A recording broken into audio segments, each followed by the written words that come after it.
Welcome to the Scaling Japan Podcast, a podcast about how to grow your business from $100,000 and beyond in the land of the rising sun.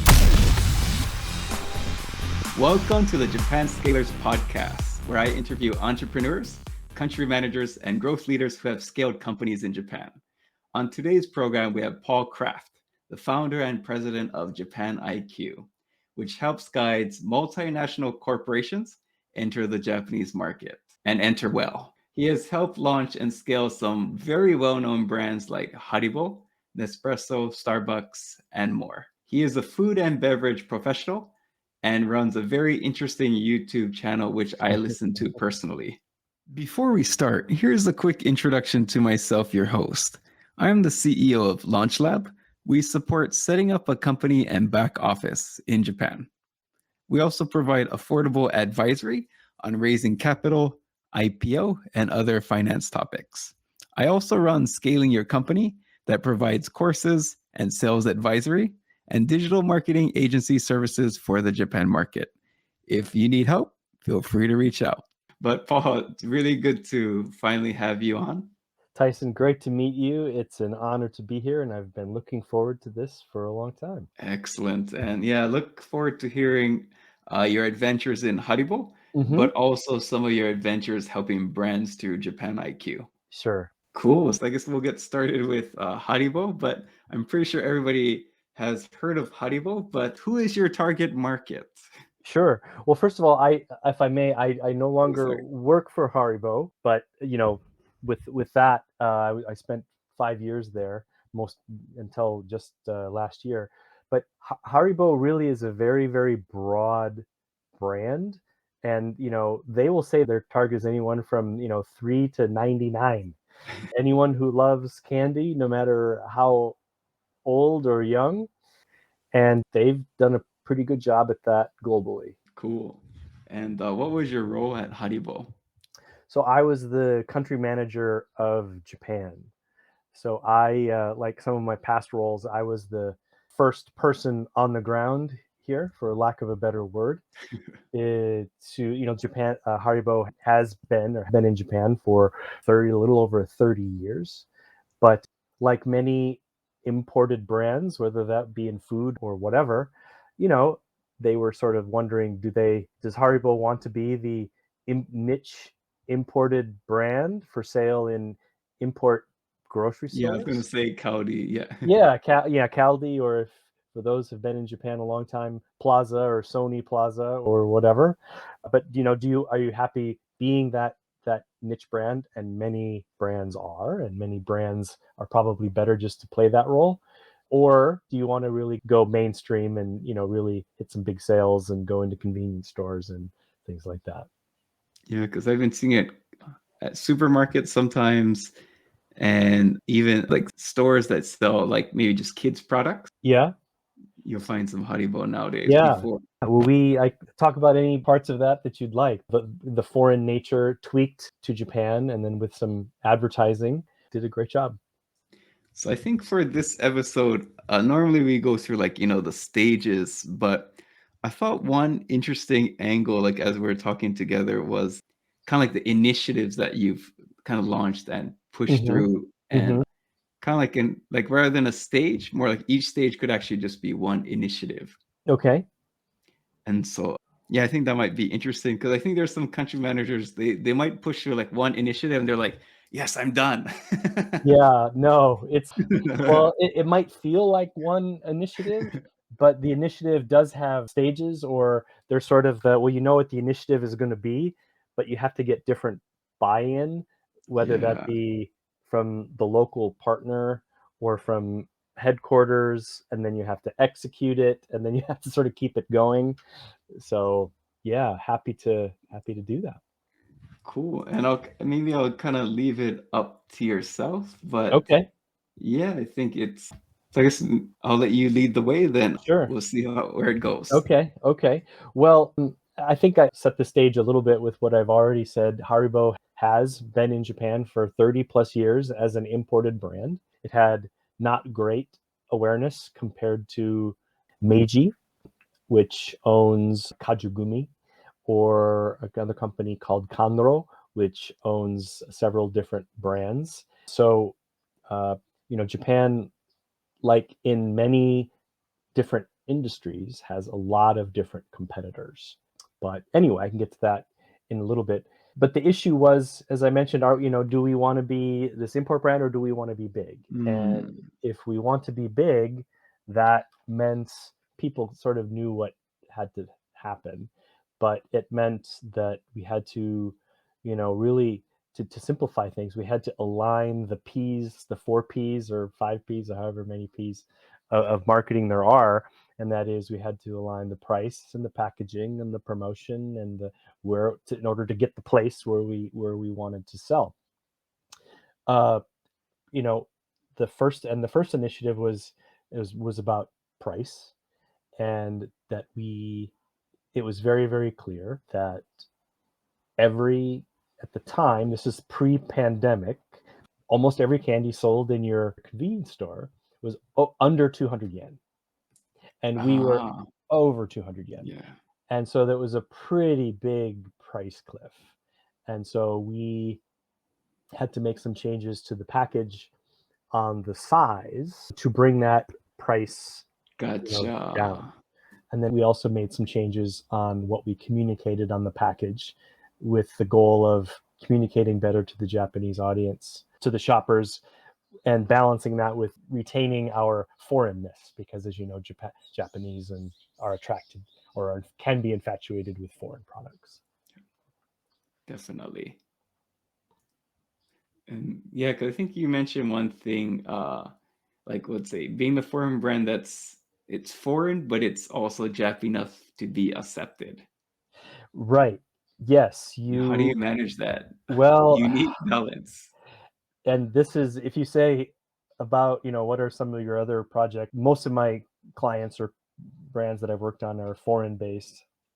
And that is always the ticket. That's always the discussion. The scale between how do you communicate enough to the Japanese audience being the final consumer, the final purchaser, and the buyer, and the wholesaler, whoever else, but communicating with them in a language that they understand, in the communication points that they demand, versus retaining your foreignness and having lots of English on your package because that looks cool. I have netted out almost all of the time in that the first thing we need to do is communicate.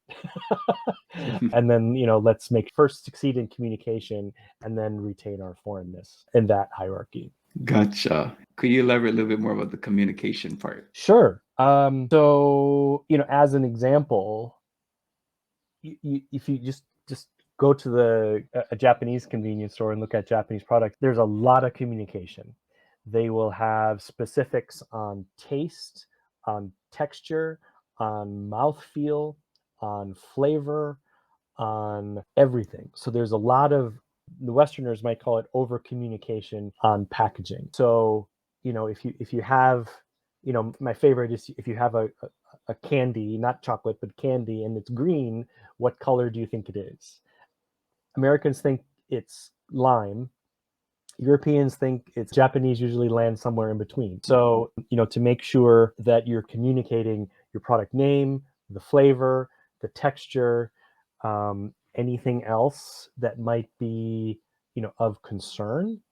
So, as an example, the Japanese are much more like the Europeans in they want to know that their product has no artificial colors, no artificial preservatives. They're very into the ingredients, right? The ingredients and understanding that on the front of the package. This is all, of course, average, but typically American confectionery makers are not worried about that. When I'm buying a brightly colored candy in the United States, I know it's probably full of some stuff I shouldn't be eating, but I want it anyway. Well, the Japanese want to know what's in there. So that drove that drove a lot of changes for us. Gotcha. Gotcha. Now I get why let's say the communication is the most important step. Right. Exactly. I could go into some of the specifics for Haribo if you'd like.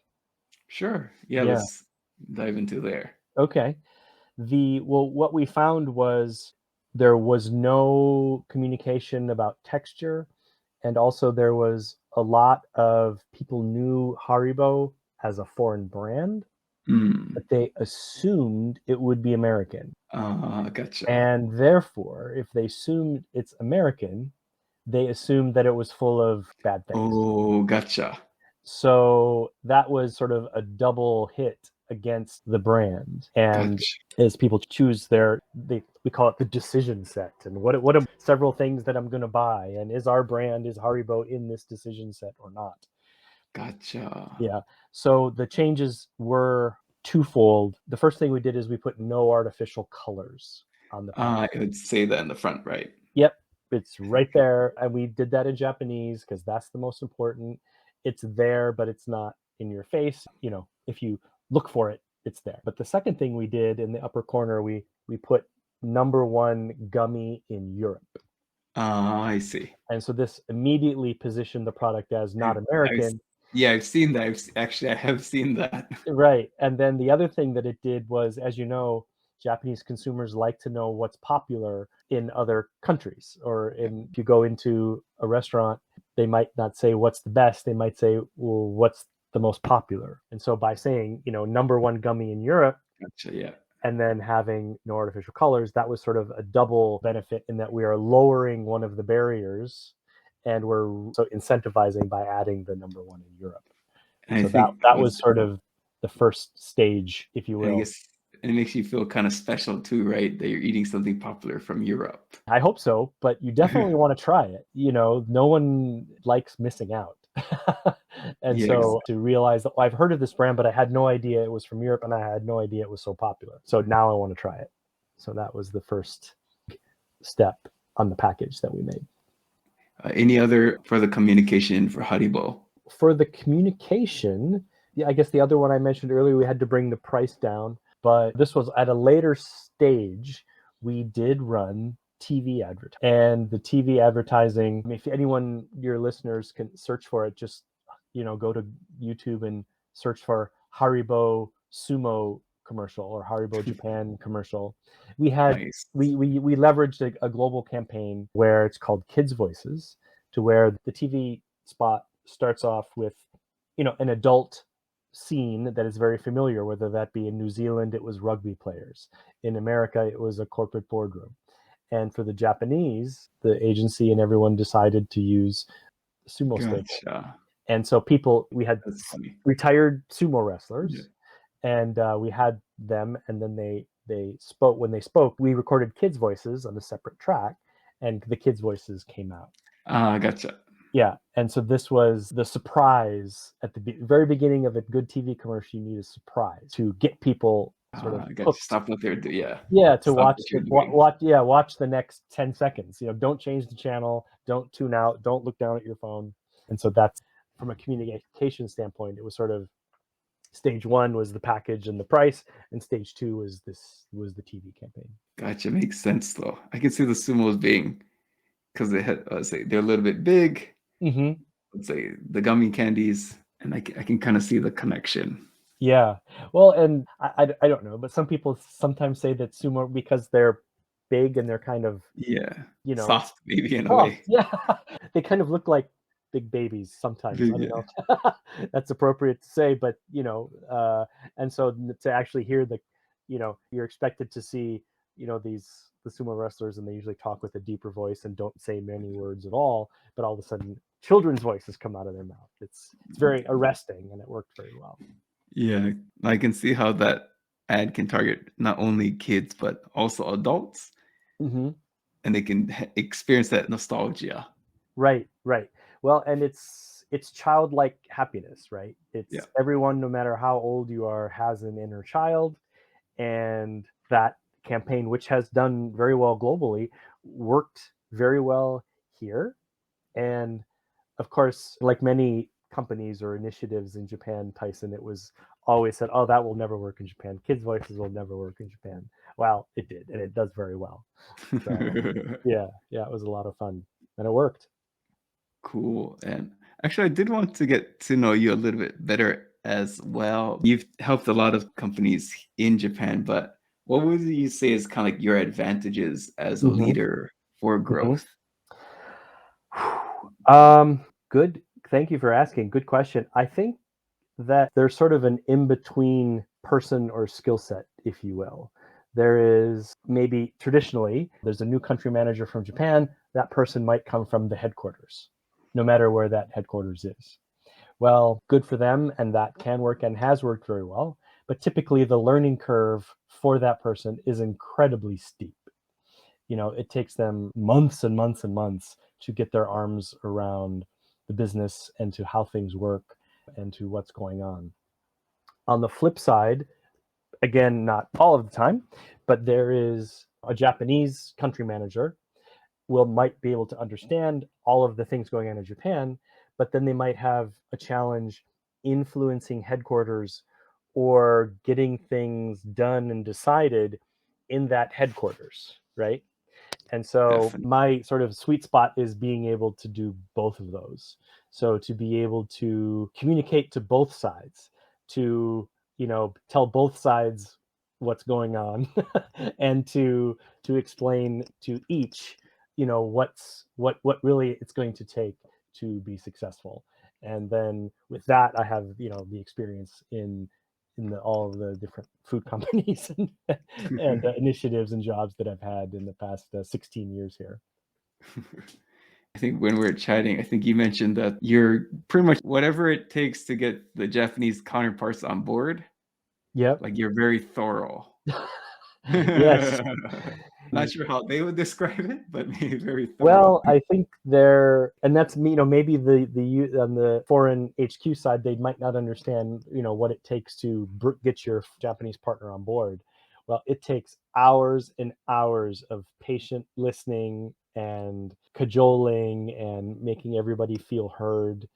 And in the end, it's really about, for me, the way I did it, it was really about the data, right? So it's like, well, here's the data on our market share. Here's this, here's this, here's this, whatever we're talking about. Therefore, what we're talking about is one Mm, potential solution to the problem. gotcha. What do you think of that partner? And they might say that's difficult. It's mutsukashi, or they're nervous about that because that's a pretty big strategic change. Got it. But then you just have to, not give up. And also, it's easy to say people are stuck in their own ways and da, da, da, da, da. But it's hard, right? It's hard for people, and you have to be patient and maybe let them work through it, to make sure you're bringing the other side along, if you will. Yeah, I mean, sometimes they might have to go through like kind of a journey. It's like you reach that first, it's like kind of like a movie in a way. There's the first challenge, and let's say you get through something so that way, you get to the next challenge, and finally, oh, I finally get it. Finally get what you're talking about. Right, right, right. Or they think that because you've taken one risk and succeeded, woo, we did it. And you're like, Yeah, well, it's, next we're we're going to do over. Yeah. this. Yeah, I was like, next? What do you mean next? Yeah, Uh, exactly. I thought we were over. Yeah. yeah, yeah, yeah. But it just takes time and patience. I talk about having patience. I'm not always good at it, but I think if you're trying to change along with a Japanese partner, once they realize that you've thought about it and you understand the risks, and once they're convinced that you also understand the risks, even if you don't agree or not, they're much more likely to proceed with you. And I like how you mentioned that you would also bring it up. You'd, let's say, you'll get their concerns. I guess in some, especially managers too, they could save face Right, and say like, I did mention it to the boss, but right, he made this decision. right. Yeah. Or, gee, Paul just won't let this topic go. Oh, I have seen that though, like yeah, the yeah, attrition battle. right. And I won't lose. Yeah, I think I've spoken to some country managers like, yeah, I told the staff to do it and they said okay, but no one did anything. Hmm. It's like, okay, attrition battle. Right. I've been there You too, and it's a follow up, and where are you on that? And oh, yes, we were serious about that. you know, my family especially would not claim that I'm patient, but maybe I'm using all of my patience up at work. But it's the only way, and it's so hard not to get frustrated and let that boil over. Yeah, I had kind of similar. It's like we would have, or at least in Japanese company meetings, department leaders would make a decision, or some people would just agree, kind of lukewarm, agree, and then afterwards, like, actually, could we do this? It's like, no, we can't. We've just all agreed. We've agreed to it. Yeah, I'm sure other of the viewers or listeners have had this happen, but you'll have a conference call or now a Zoom meeting or whatever with your Japanese partner, and then everyone's very agreeable. And if I'm in Japan and maybe they're in their home country on a different time zone, then the meeting ends. But then the next day, it's like, well, Paul, what did they mean by that? Or, well, we don't, it's like, well, you said you agreed in the meeting, but now it's clearly that you didn't agree. So I do coach some of my clients because after a conference call, they will, everyone hangs up, and then the clients in another country would want to, quickly, circle back and how'd that go and But I'll say, let me talk to you tomorrow, because I'm sorry to say that sometimes the real meeting occurs after the meeting is over. Yeah, exactly. And so they would like me to explain to them what was meant by this. It's all a part of it. Luckily, I wasn't CEO, so I'll just tell I'm in charge of ops. Just tell the CEO, and I'll Yeah. wait for his instructions. Okay. Yeah. Which pretty much meant that like they're not going to bring it up to C because he's going to get super angry afterwards. So it's like, so okay, but next time, next cycle, let's say we can get that in for you. But Right. this Yeah. cycle you want it in, I'm not going to talk to Shacho. You got to talk to Shacho because you didn't mention it. Right. And you have to know that's going on in the background, and it's tough. Yeah, there's and that, let's say, over confirming. Are Mm-hmm. you sure? Mm-hmm. Like, we can't go back on this decision. Mm-hmm. Right. Yeah, maybe just jumping back to Haribo, back to the data and everything, we knew that to make this change in pricing, Lawson was the biggest convenience store customer at the time. And Lawson, we did the math and Lawson did the math. And they said, well, this price change, in order to break even, you're going to change your price from, at the time, it was, I think, 239 to 179 yen. And your volume is going to have to go up 19%. So you're going to have to sell 19% more packages in order to even break even. And they didn't think we would do it. And so they were not happy with our change. Knock on wood, we did it. We did much more than that. But yeah, it's a bit of a gamble. I mean, we didn't think so, but some people were not impressed with the boldness of that decision. Got you. Mean internally and externally? Yes. So inside the local partner, we had some doubters, but externally, yeah, the retailers were also wary of such a change. Gotcha. How were you actually able to get that through? Again, it's just the data and the models, and a lot of it is in consumer packaged goods. It's really a mathematical or maybe even an algebraic exercise. It's how many stores are you in? How many of this 14,500 Lawsons, how many stores are you in? How many products, facings, or SKUs do you have in each of those stores? And then how fast do they move? How many units per store per week? They usually measure per week. And so, in order to break even, in order to get this, it's a pretty common, you're going to have to increase some of these numbers along the equation. And we did several things. And we did price studies. We knew that if we went below 200 yen, that would bump sales velocity. Yeah. But we also followed up with, we're going to continue to energize this brand with new products. So whereas previously we would have maybe one new product a year or two new products a year, not much, then we were coming out in almost the same regularity as the local Japanese competitors. Gotcha. And so now it's like we've seen really tap into the seasons, not seasons, but I mean like seasonal or the seasonal, or it's just newness. New. And so, frankly, we're competing more like a local player. Gotcha. I used to do pizza in a former lifetime, but you have pepperoni, cheese, and supreme, and that's all you need, to have 85% of your business. Yeah. But in Japan, you need shrimp pizza and seafood pizza and teriyaki pizza and Gotcha. meat extravaganza pizza. And, you need all of these things That to is kind of true. keep the new news moving.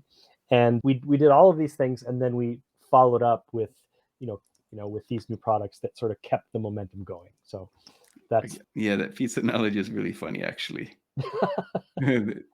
Thinking about it, yeah, actually, I've been to a lot of American pizza places. Been pretty straightforward, but in Japan's case, is ebi so many. mayo, ebi Yeah, it's mayo. like, and even like Pizza Hut and Domino's, they always have that seasonal pizza as well. It's always changing the menu. Yeah. Even if they're sometimes just changing the box, they like the, what's new, what's happening. And that's tough for large multinationals sometimes to get their head around that, because if you're selling Oreo cookies, you just want to keep selling the winner. To have this constant innovation is necessary in Japan. So. Gotcha. Hello, listeners. I'm excited to announce my live cohort course to help you increase your sales in Japan. Many foreigners struggle to turn first meetings into second meetings because they lack a sales pamphlet that follows the standard format in Japan. Even if you have a good first meeting, your internal contact will hand over your current sales pamphlet to the decision maker, and they'll take one look and say, they don't get Japan. My live 4-session cohort course will teach you how to make a sales pamphlet in English using the standard format in Japan. You will receive a sales pamphlet template, more than 10 examples from Japanese companies, and a lot of feedback, so you can end the course with a sales pamphlet that gets more meetings and therefore more sales. Getting one extra deal will more than pay off the course, so joining is a no-brainer. You can find more details of the course at scalingyourcompany.com/sales pamphlet. And we'll have a link in the show notes. Yeah. Why do you think that is the case with Japan? I think that consumers have been trained, especially in the convenience store channel. With the convenience stores, 55,000 convenience stores dominated mostly by 3 chains, 7-Eleven, Family Mart, Lawson, and it has been 7-Eleven that has sort of started the new product, Gotcha. feverish launch of new products. Do you think it could possibly be related to, like, they want to give someone kind of like a reason, let's say they can go to the convenience store for discovery. Mm-hmm. Like every time you go into the convenience store, there's something new, whereas the supermarket is more of the static. Right. Well, Tyson, you have that right. My little speech on that is there's a switch right on the back of the neck of Japanese consumers. And when they walk into the convenience store, the switch is on new. I want to know what's new. Gotcha. I'm taking a break from my corporate job. It's like I work upstairs in this, office building. Oh my gosh, it's 3:30. I need to go get some air. I'm going to go down to the 7-Eleven in the first floor or whatever. And they're so like, what's new? What's happening? But then, like you said, when you go into supermarkets, the switch flicks down to price. Very, very price conscious. Gotcha. So it really, that's the different occasions. Yeah, you hit the nail on the head there. And then the other thing that also feeds that is you have the competitiveness of convenience stores always wanting to literally compete with the person across the street from them. Exactly. Yeah. Or now you have the number of competitors in the Japanese marketplace is usually a lot higher than in other markets. So in, the last data I have for the gummy category is the top 3 makers. So Conro, Meiji, and Haribo, their market shares were roughly around, 17%, 11%, 10%, somewhere around there. So the top 3 makers make up, just call it less than 35% of the total market share. Gotcha. In South Korea, where Haribo is number 1, fewer competitors, was number 1 with around 50 to 54%. Wow, gotcha, Mark. So there's just so many competitors here willing to give the convenience stores what they want, and that is new products and exclusives. So this whole thing has fed on itself now. For 7-Eleven just had their 50th year anniversary in Japan. So consumers are trained. Gotcha. I know Haribo does some collaborations, but other than those, the main three brands in Japan, like other companies would do. My daughter really likes this book called like Baba Papas, and Oh they're yeah, selling like the gummies. I think it's not one of those three. It's produced it, and it's like so. I just see like these random things in gummies. But right. I think in the U.S. case, it'll probably be through Haribo. Uh-huh. They'll collaborate with some brand. It could be Haribo doesn't do too many collaborations. I think it might be Troll, maybe might be Yeah, involved. Trolley Yeah, Trolley. might, or the local Japanese players would. Haribo did do a big one with Nintendo with the launch of the Mario movie a couple of years ago. Gotcha. That was a big one. And occasionally they'll do something in other markets. Not too much, but yeah. Gotcha. But still, the top three players only having like 45%. Hmm. Wow, that's really surprising. Could you maybe tell us maybe some other things that you're able to get through at Haribo, and Hmm. maybe how you're able to get the internal team, or let's say the domestic team versus maybe the headquarters? But I think that could be pretty interesting for the listeners. Ooh, yeah, that's a big topic. But again, that's also patience, because some of the people who come visit your market, they're visiting many markets around the world. But I guess if you're just the guy in Japan who says, listen to me, Japan's different, I know best, you don't want to be the cultural guru and explain the mysticism of Japan.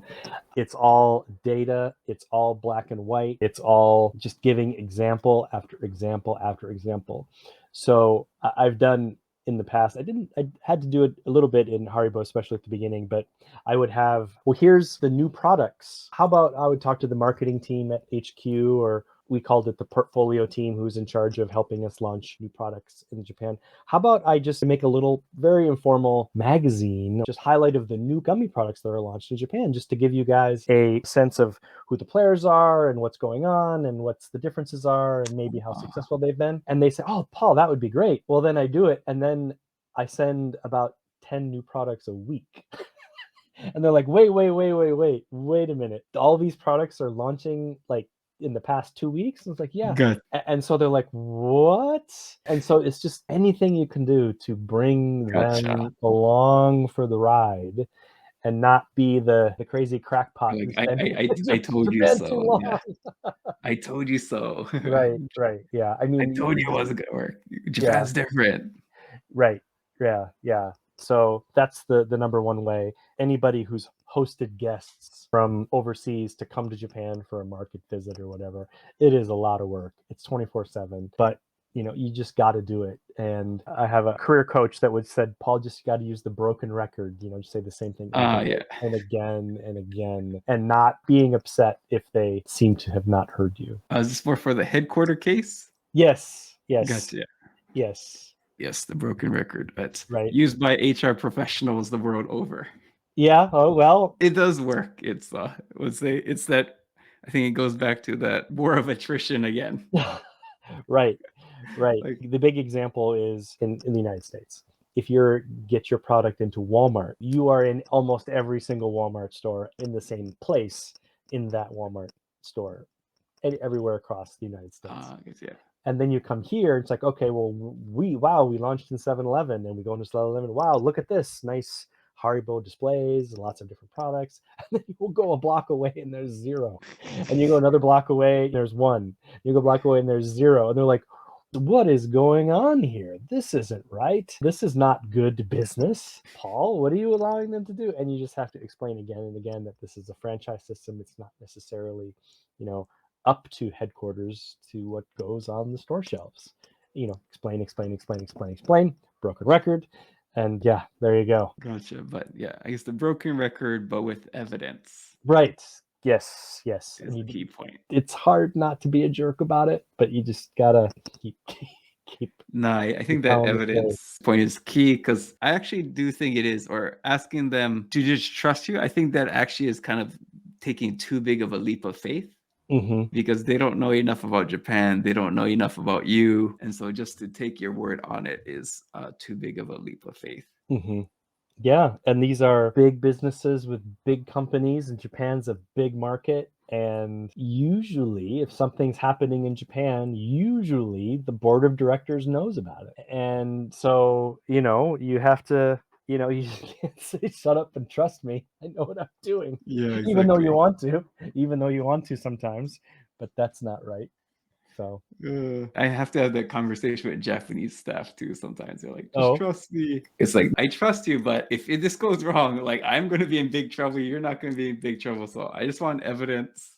So I trust you, but just bring the evidence. Or yeah, yeah, I trust your intentions. I don't trust right. the execution, but I Right, right. trust your Or I intentions. would say, "Oh, I trust you. I understand Japan, Japanese partner, but you know, I have to help me. This is my headquarters is a foreign publicly traded company. You know, they need to see the evidence. So if you could please help me out, give me the evidence. You know, Gotcha. I mean, just whatever you Interesting. could Yeah. do. Yeah, blame it on them. Hey, sorry, I understand Japan. I've been, you know, we're on the same team, but help me out here. I gotta appease the headquarters." Yeah. Oh, kawaii Paul. You know, It but works though. It works sometimes. well, I think what I try to do is say, like, I'm not on the local. So our partner Haribo is Mitsubishi. You look on the back of the package, it's Mitsubishi Shokuhin is the local. So I would say I'm not on the Mitsubishi team. I'm not on the Haribo team. I'm on the Japan team, and I'm here to do what take Nice. everyone's opinions, and my opinion will be what I believe is best for Japan. And I like sometimes that. Mitsubishi people might feel, yeah, Paul, you tell headquarters how it is in Japan, and then the headquarters will say, you know, you go tell the Japanese partner how we do it in our company. So yeah, it's tiring, but it's good, and it's very satisfying when things work out. Yeah, no, it's kind of like the mediation, Hmm. or you're actually like the negotiator in a way. Right. Yeah. Yeah. Yeah. It takes hours with the Japanese partner to get everyone on the same page. How I'm you, sure you've seen it. yeah, I really like how you separate it. Like even though it's two companies, just positioning it at three, like I can see that really diffusing the situation, I hope so. I try to and not. maybe they could be a little bit more open with you as well. Yeah, I hope so. It's a good, maybe it's an American phrase, maybe an unfortunate one to be a straight shooter, right? But even, you know, a lot of any of the country managers or anyone in your audience for any of your podcasts, Tyson, this is tough. This is tough work. And to anything we can do to sort of take the pressure off, and for me to Yeah. sort of depersonalize it that way, not on anyone's team. I'm just, you know, trying to do what's best, and I'll have everyone trying to convince me, and I'll listen. Yeah, and I think that feedback of just spending as much time as necessary to make sure to get. Yeah, you just got to do it, and doing it in person. You know, I mean, even now since the pandemic, everyone's on Zoom and whatever. I will go to the Japanese partner's office as much as possible. Please continue to elaborate. Okay, well, I mean, because people don't communicate as the same on Zoom, I think people sometimes it's like, yep, okay, let's hurry up, let's get off Zoom, or there's a little bit of a barrier. So I think when I can go to a customer or go to a partner and be there and say, you know, what do you think about this? Say it really quietly, or what have you heard about this? Or what are your company's concerns or fears about this? You know, these tend to be things that you can sort of get by forming that relationship and Mm, going and showing up. One of my favorite Japanese words is gemba, the factory yeah, floor, and gemba, yeah. and going to the gemba to where the action is. And I've sort of viewed going to the offices of the Japanese partner as the gemba. Gotcha, as And part of the even Gemba, yeah. though, yeah, even though it's, you know, 45 minutes or more across town, and oh, geez, I don't want to spend an hour and a half in the train today, but it almost always is worth it. Gotcha. But it is kind of you're building that relationship capital Hmm. to leverage Yeah. at a future time. Yeah. And then at least something happens, or if an email with a cross message comes across everyone's email box, at least they know that you will probably be there within the next week. And then they can informally ask you, well, what was meant by this email? Or this sentence seems pretty peculiar to us. You know, Paul, Ah, can gotcha. you Yeah. explain what do you think was meant by that? And you know, it's the high context culture, right, Yeah. of Japan. And so, you know, they put seem, you know, stereotypically of course, but they put a greater meaning on every single sentence, whereas, you know, the Westerners were firing off emails, you know, almost in self-defense. Yeah, exactly. Yeah. Hmm. Sometimes it literally is like shooting out. Right. Yeah, yeah. I also want to pick your brain on, so like, let's say maybe not Haribo's case, could be another case, but Sure. where maybe the Japanese partners and headquarters agreed on something, but one side aren't carrying through as promised. Ooh. Or if both sides aren't carrying through as promised, might be even a bit juicier. Well, I think that's probably the norm now that you mention it, because, okay, in order to do this, I'm always been almost all in food products.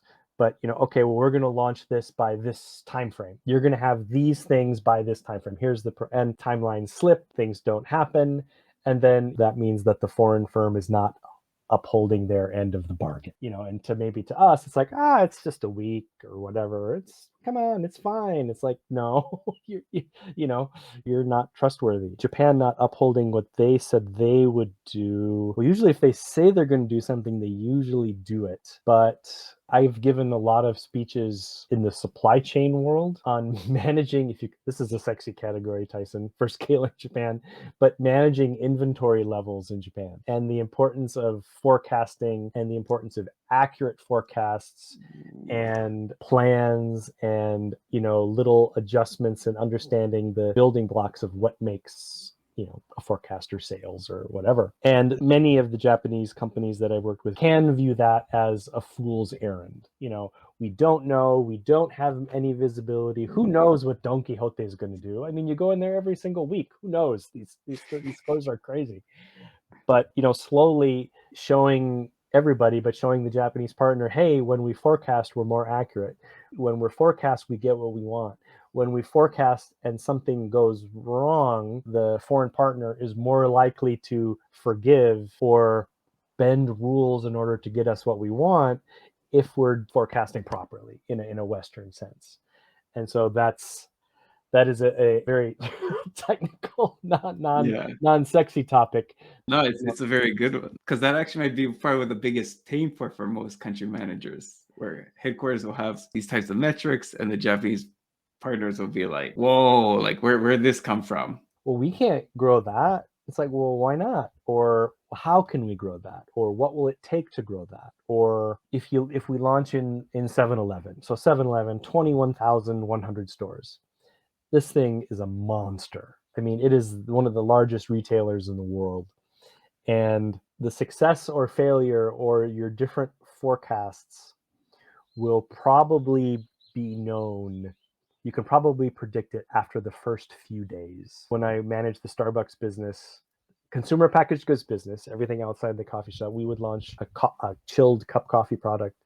And if it rained on the first day, Ooh. that means consumers were not coming into the store as they predicted. That means that we're going to have excess inventory after the first day, which triggers everything down the line. Oh, wow. And so it's a really wow. They have to really adjust the shipping schedules. Exactly. Wow. So it is a challenge, to deal with Japanese convenience stores. And I mean, we're talking in tons and tons and tons and tons and tons. Yeah. I mean, they don't have place to put all that excess inventory. Right. Well, and then ultimately, because the customer is God, so traditional Japanese sales force or someone might say, well, we have to do what the customer tells us anyway. So we'll forecast for the worst. It's like, well, if you forecast, for 100% of all possible outcomes, we can't do that. So we're going to have to forecast to maybe 80% of all possible outcomes, or even 90%. And anyway, it's a big topic in this world. And anyone who imports anything, it's a big topic. But no, I liked how you described it, where by having that KPI or that, let's say, that goal, even if you're not on target, let's say, at least the brain is still thinking. Yeah, and I think that is the key point, rather than the brain. Maybe you can give me a better way, but how I've explained it to some Japanese staff is 思考停止がダメです. It's like thinking stop. Right. When you say it's 難しい, that equals 思考停止. Uh-huh. So, or but basically the death of thinking. Right. So I understand it's difficult. Right. But because you understand the Gemba better than I do, right, I want to know, how can we make this happen? Right. Yeah. And so that's how I've gotten through some Japanese, but it's like, yeah, how do you get past that muzukashi? Well, unfortunately, there often has to be some painful experiences to, I would hate to say, it sounds very sort of like a bad parent to say, teach somebody a lesson, but this is not inventory. We just don't snap our fingers and inventory appears when we want it and when we want it. I mean, when you're importing stuff from around the world, it's a 6-month supply chain. And how do we know what we're going to sell 6 months from now? Well, we might not, but how about we guess? And then as we get closer, each month we know, are we tracking below that or tracking, and then you can adjust the later forecast. But you're right, it's tough. And I think in some cases in the wholesale world, the wholesalers, that's really not their job. That's not their job to forecast inventory. Their job is to sort of move product and that's it. Yeah, that makes sense. Mhm. I mean, just developing that channels and maintaining it's hard enough. Right. And then having to do it for multiple product lines. That's like, so yeah, I think for at least my experience, if I've been dealing with a Japanese boss, it's usually, I would probably just say, this is my resistance, but no, I will do it. But then letting them, let's say, if it fails, then it's their fault. If it's Japanese staff under me, I'll usually use the please don't stop thinking. And I think the approach differs if it's going up or down. Yeah, it could very well, but it depends. But in this case, it's no fun for anyone on the team anywhere if you have the wrong amount of inventory, if it's too little or too much. I think I do sometimes see in supermarkets where like, where did you guys get that product? Like this Brazilian chocolate candy. It's like you would get this random. And it's like, where do you guys get that? Yeah, well, there's certain grocery store chains where you kind of know that that's where the importers liquidate their product. Yeah, definitely. So I go to those and I'm like, oh, okay, looks like so-and-so has some excess inventory. Yeah, same here. But I'm not laughing at them. I'm maybe gritting my teeth with them because I know how hard it is. Also, I think you mentioned something like walk the talk. Walk the talk. So I know your product is a lot about, your program, Tyson, is a lot about different stages and things, but there's all of this planning and forecasting and cajoling, but then there's time to go meet the buyer, go meet the retailer. And I go. Again, you're forming that relationship with your Japanese counterparts or with the sales team. You're going, you're listening. Then, a month later, there's a discussion or a disagreement, and then someone says, well, Paul was in the meeting. Paul, right? You heard that right. And, now everyone's a little bit more on the same team. So it's not just me. Yeah, I've had very good luck, really good rolling up my sleeves and doing everything. Yeah, because they actually, so in the startup space in Silicon Valley, they actually have a term for it called like doing things that don't scale. Like there's actually that phrase, like doing things that don't scale is an actual key phrase. So if you search in like YouTube, there'll be, and so there's tons of videos on doing things that don't scale. But actually, no, I'm really glad you mentioned that because it made me think about that for the Japan case. Even let's say I'm a startup, I was successful outside of Japan. Right. And then when you started your startup in the US, for example, you did a lot of things that don't scale. For example, the Airbnb case, the founders would take photos of the house that they're going to put on Airbnb. Right. And that doesn't scale because you can only maybe do 2-3 apartments a day. Right. But the key point is by doing things that don't scale, you do what needs to get done. You understand the consumer more. You build up that initial relationships. And eventually you can use that knowledge gained from it. Right. I've never thought of that, but yeah, doing, now that you mention it, I think of lots of things I do. I think that might be a way to explain it. Yeah. A way to explain to the American headquarters, like, here, I'll send you this video by the best, let's say, Silicon Valley investors who talk about things that don't scale. Right. I'm doing that for Japan right now. Well, and that's the funny thing. So not to get into too much in the weeds, but Don Quixote is a very challenging retailer, very successful retailer. In a nutshell, the individual stores themselves decide a lot of what happens. Yeah, that was a great video you did. Oh, thank you. But I'll let you talk about it again because that was really interesting. Well, the point being is that, talking about things that don't scale. Yeah, from a seller point of view, it's like, I think they'll have like a nervous breakdown. The buyers in Don Quixote said that they would put our products in their stores. Well, listen to what they say in Japanese. They say, make our products available to stores. They're not forcing anyone to order your product, right? at the store. So you think you're leaving a sales meeting and high-fiving everyone, like, oh, really good. But no, now you have to do things at the individual store level. So we would have to hire, or sometimes people have to do it themselves, to go into each individual Don Quixote store to make sure we're there, to maybe build a display. And these things don't scale. But again, it's learning, it's building rapport, it's building trust in that your counterpart knows what's going on, that you're willing to be in the trenches, for lack of a better word. But yeah, I've never heard of it said that way. But yeah, no, that doesn't scale. Ironically, it does lead to scaling afterwards, but at the moment, Hopefully. it's just, yeah, hopefully. Yeah. Or if there's a sales office in Sapporo, there's a bunch of chains in Sapporo that you have to go to Sapporo to, and it's not scalable to go there for every single meeting. But if you can do the non-scalable thing and build the relationship in the beginning and go and understand, and then when the customers from Hokkaido are down in Tokyo for a trade show or something like that, then you remember them, you form so you sort of like, it doesn't scale, but hopefully the relationship scales. I don't know, maybe you have yeah. the No, that's what. relationship enables scaling. I don't know. And Maybe that's it's, it. or in the other way, because it often takes things that doesn't scale in the beginning, it actually helps to create a moat as well. Mm-hmm. Because if we have our competitors, they'll have to jump through the same hurdles and hoops.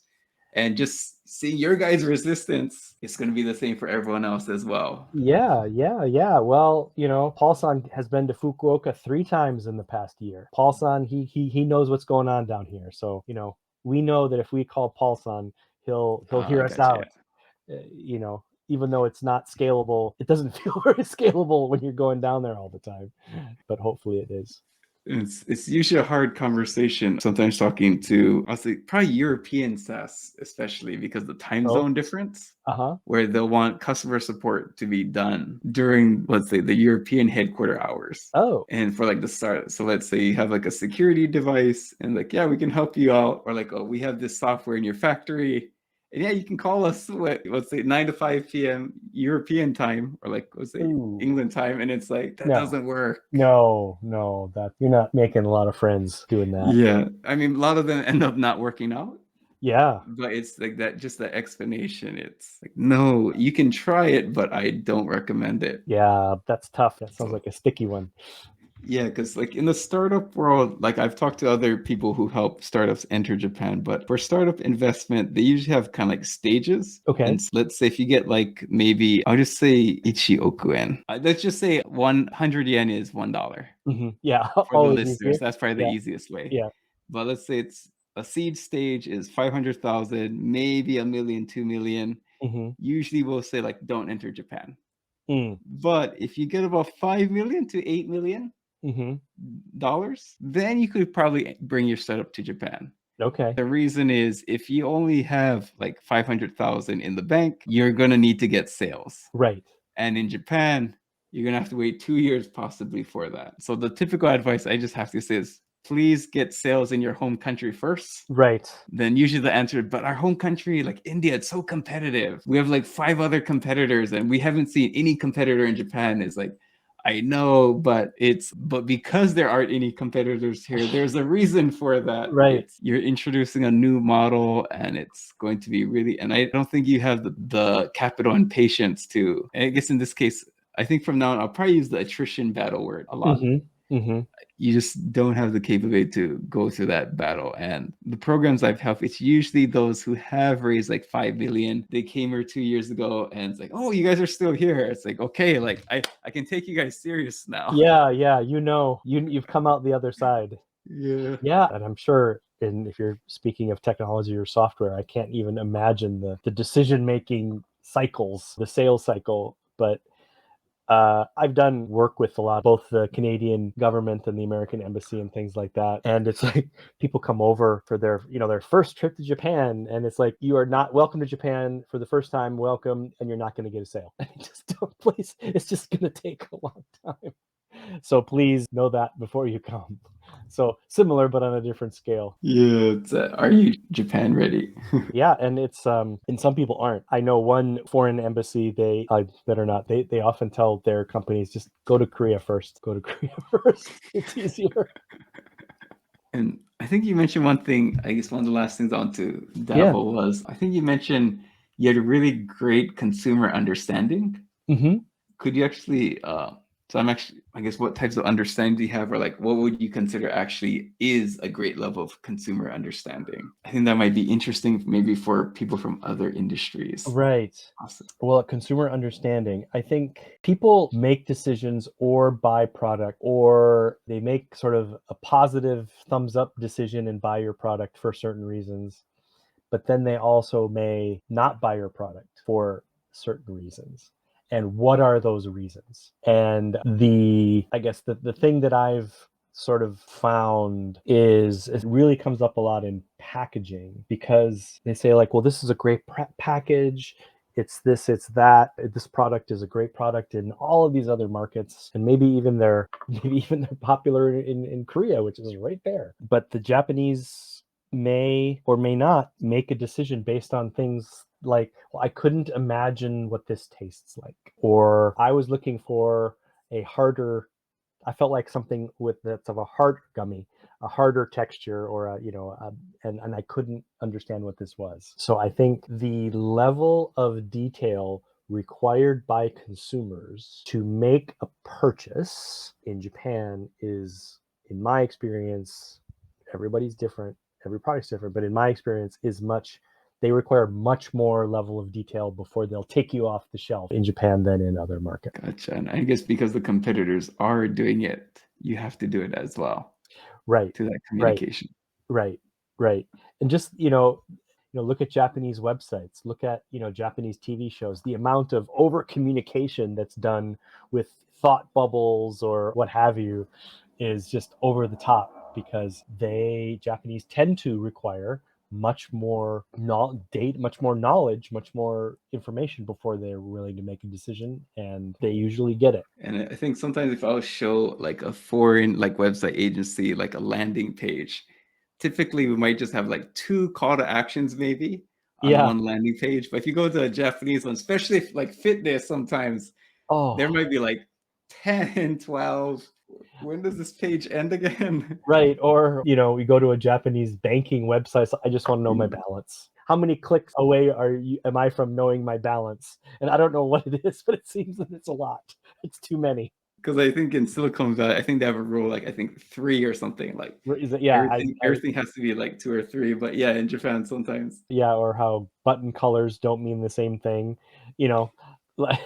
I think Mizuho is kind of famous for like having technical difficulties, but it's Right. actually very helpful in my case. Like Oh, they don't have that many features on their mobile app. When I okay. use my MUFJ one, or MUFG is like I don't even know what to do. I just want to like you said, all I want to do is wire transfer, and once they see my balance. Right.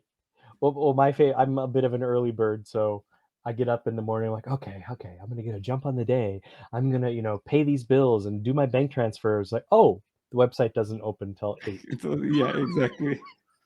Anyway, I digress. We digress. I also want to see if you had like any, so from Japan IQ, like maybe some Mhm. cases maybe that you've unlocked some of the companies that you help. Yeah, I can't talk about too many of them quite yet, but there has been one. There's been a couple. There's been a home products company, or I am doing some work, if you can believe it, for a software provider. I think the unlock. Let's just talk about the software provider.